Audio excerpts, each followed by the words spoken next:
Okay, hi everyone. My name is Dominique Bernier-Cormier, and I'm going to be reading some poetry for you today. My phone died in the middle of my first attempt at doing this, so this is officially take two. Thank you to Poetry London and to David Barrick for inviting me to do this. It's such a great lineup of poets, and I'm really excited to be a part of it.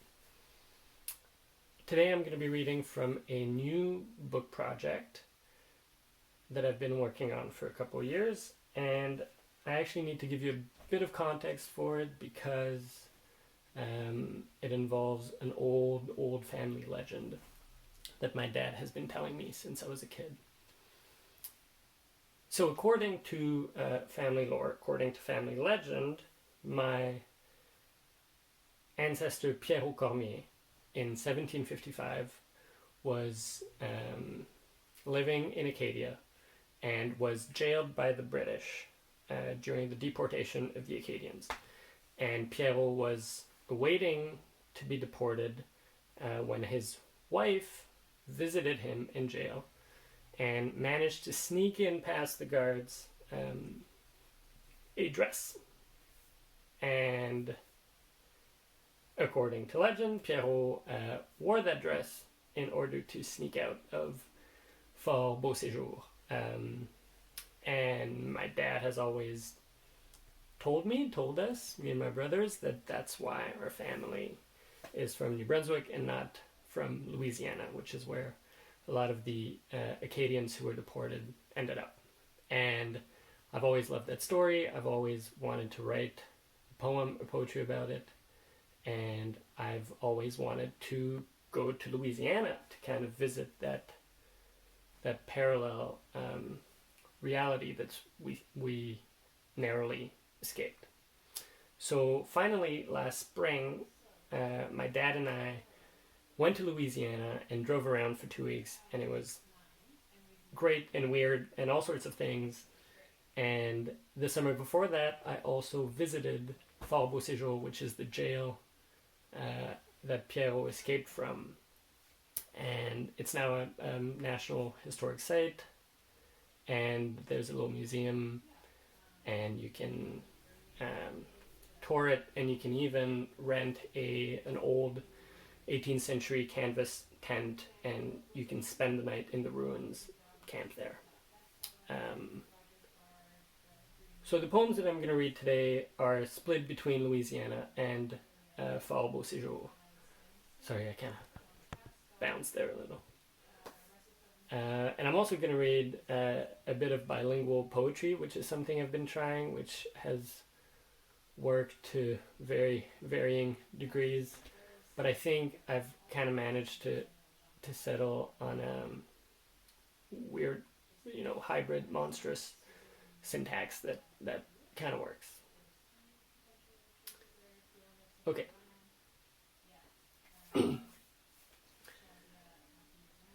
If it weren't for that dress, on parlerait anglais. Ces longs cils saved us from the bayous. That's what my dad nous a toujours raconté. Deux pommes vertes in a bras of night. No records, but the proof est dans notre sang. Laissez-moi vous montrer how to braid languages. It's not easy de se fendre le cerveau in half. My tongue is made d'un métal bleu américain. Mes ancêtres furent traduits against their will. Red waves under each mot inconnu.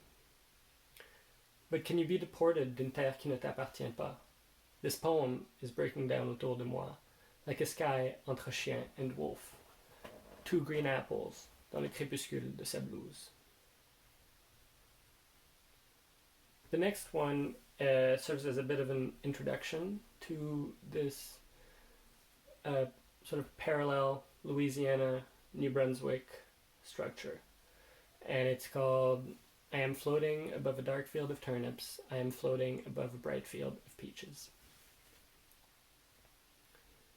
I am floating above a dark field of turnips on an impossible August night, like an extinguished neon word above a bar.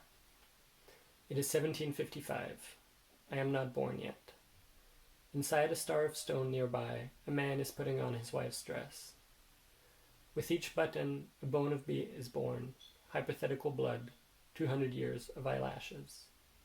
Soon the man will push the door of the star and burst onto the field, running through the speech therapy of grass.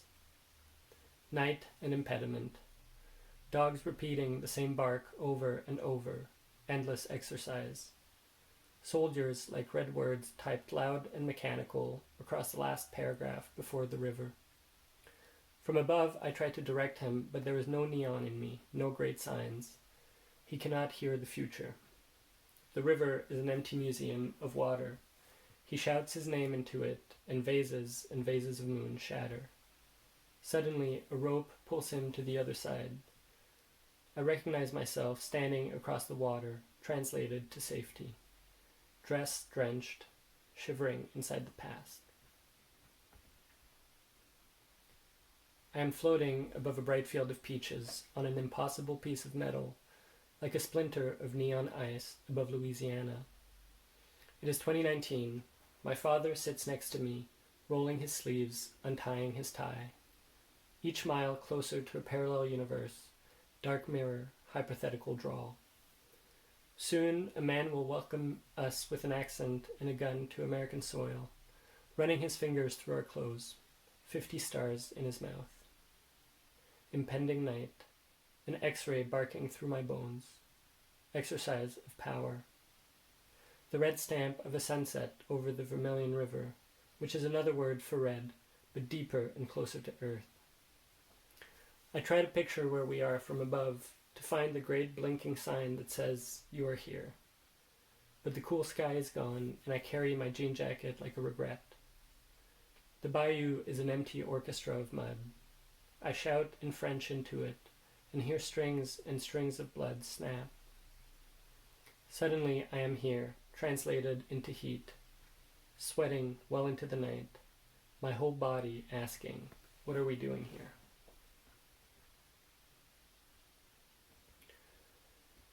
So from here on, we're going to alternate between Fall Beau Séjour National Historic Site and different locations in Louisiana. Visitor Center, Fall Beau Séjour National Historic Site, New Brunswick. Here is a tent of 18th century oxygen I rented, neatly folded. Unfortunately, the sky is sliding its delicate hands into the velvet gloves of a storm. As I walk towards the edge of the star, the fort's app whispers, "You're going the wrong way." Terror hatched like a dark egg under powdered wigs some centuries ago. And here is a museum. Here is someone asking me what language I speak, handing me wooden clogs, writing my name in a book. But a book is not a jail, is not a moon, is not a chest, however tightly laced into the corset of its falsetto. I'm being obtuse again. Sunset now, pixel by bloody pixel. You're going the wrong way. The past this way, the future that. Before I close the app, it asks me one last time, are you sure you want to leave? A porch hammered by rain, Lafayette, Louisiana. Première aube, et je vous jure déjà the greenish rumors of tornadoes. Le français est quelque part dehors. Accents like artifacts in the rain, rough teal, pulled by a gloved fist from 200 years of untroubled mud. Prettier, somehow, like in a museum.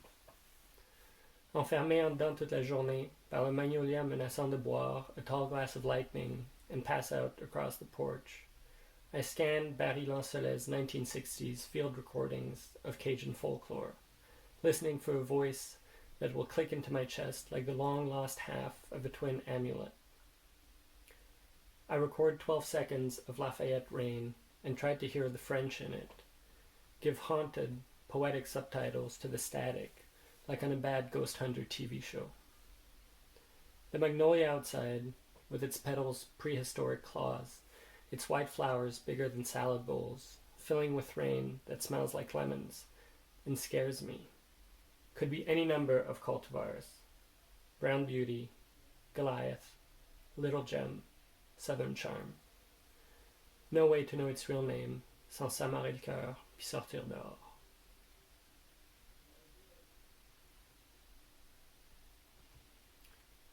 Visitor Center, Fort Beau Séjour National Historic Site. Here is a front desk, and here are some clothes drenched in 300-year-old sunlight. How does it feel? Like wearing an oil painting of a dead forest over which a bright city was built. Here I am, sewing another song. Fugitive chic, criminal mutation. A jail is a fort is a star of stone. A moonlit palm, a square of fabric his wife unfolded neatly. The way a cell splits and duplicates, again and again, until a skin of silk, a silhouette. I lace myself up into an old dress, like I'm a family legend. Same jeans, different sentence. How does it feel? Like lacing the ribbons of an old voice around my chin. Excuse me, I'm losing all sense of century.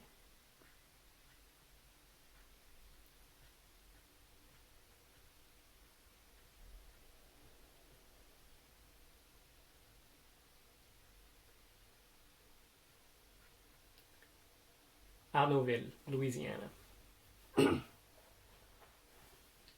Étrange de retrouver la voix de ma mère in this jaw I just met, making quick work of a smothered pork chop and a subjunctive, and belonging to one Miss Mavis Arnaud, 73, of, where else, Arnaudville. She orders 3 more, and Papa is all delight, as down her throat go the Bud Lights, and out comes his mother's ghost, who is visiting him for the 2nd time this week. Yesterday, in a bookstore in Lafayette, he stood frozen in an aisle, holding Cocagne 225 ans d'histoire, edited by Flora Cormier, effleurant le nom de sa main, n'en croyant pas ses yeux, wondering how her words still find their way back to him, où qu'il soit, après tout ce temps.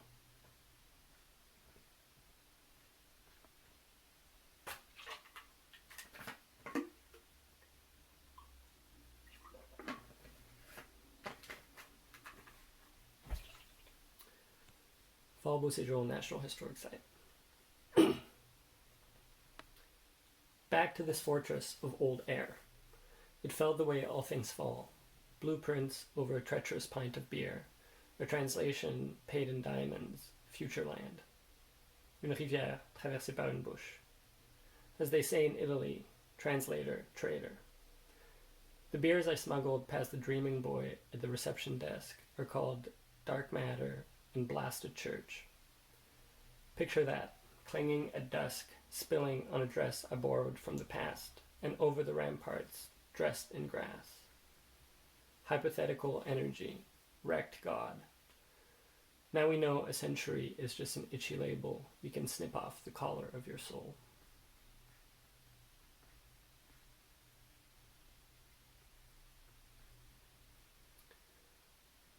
Temporary tornado exhibit, Lafayette Science Museum, Louisiana. Glass case catastrophe, souvenir of wind. I make my first tornado at the Lafayette Science Museum. Push a button, become a god, encore et encore. Try your hand at miniature, cow in the clouds, storm of shingles, a shaky will written by hand in a dark cellar, pears covered in dew plucked straight into the sky like souls. I tried to pinpoint the moment quand rien devient air et air devient ruine, but I miss it every time. The exact time you fall in love, lose your accent, the G&T's hit, you start dreaming dans une nouvelle langue, et le présent turns into the past. The moment a thought becomes a poem, bourgeon, machine. Sur les haut-parleurs, la voix de papa m'appelle, like a child lost in language. Le musée ferme, et je suis nowhere to be found. The night and future, comme d'habitude, sont sortis de nulle part. And that's it for me. That's already 15 minutes. Thanks for listening. Thanks for tuning in. Thanks again to London Poetry Reading Series. And have a good day.